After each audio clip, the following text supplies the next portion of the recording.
This past weekend at the church that I was visiting, somebody asked me how I had come to faith. And there's a longer story to this, but one of the elements of that was the title of a book by Dietrich Bonhoeffer called The Cost of Discipleship.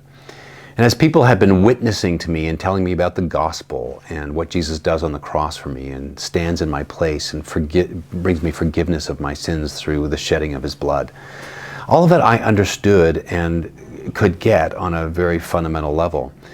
But there was a piece that seemed to be missing to me, and there was a sense in which I think people were afraid to tell me that Christianity and following Jesus might be inconvenient to me at some times. But the title, The Cost of Discipleship, was really what I needed to know, and it actually was an inspiration for me. It was a sense like, yes, this makes sense. Indeed, if this is true, if Jesus is who he says he is, if everything you're telling me is true about Jesus, then he is the King of the universe. He is my Lord. And indeed, as I come to him, it will mean that I will need to do things differently, that there will be costs involved, there will be inconveniences involved. And it's true. It's absolutely true, and we should make no excuse for it whatsoever. It's inconvenient to tithe. There's lots of other things I could do with that money. There really are.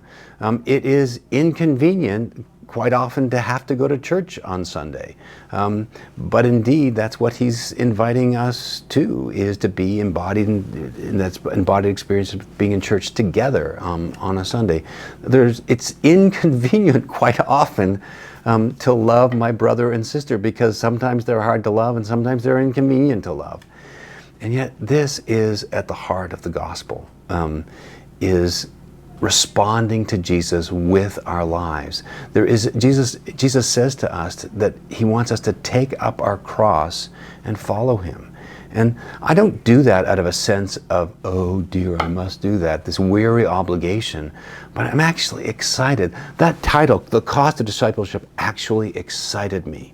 To actually follow Jesus, to give up some things, to be inconvenienced by the gospel, that I might follow Jesus and deny myself and be in relationship with him and relationship with my brothers and sisters in the Lord. One of the things I think that we forget is that following Jesus does indeed cost us something. I think it was Dallas Willard who said, the gospel is not opposed to effort, it's just opposed to earning. That's a paraphrase, not a direct quote, just so that you know. And I think that's really true. There's effort involved in following Jesus, as there should be.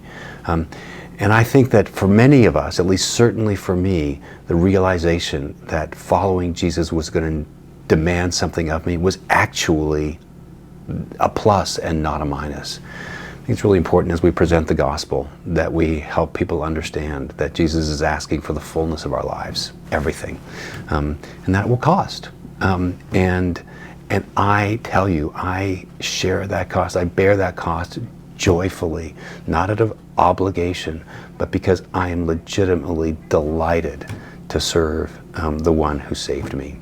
I'm so grateful for merely for the title of that book, because it just reminds me of the fullness of what it means to give my entire life to Jesus, and all the costs and the inconveniences of it. I hope that in a joyful and delighted way that the gospel costs you this week.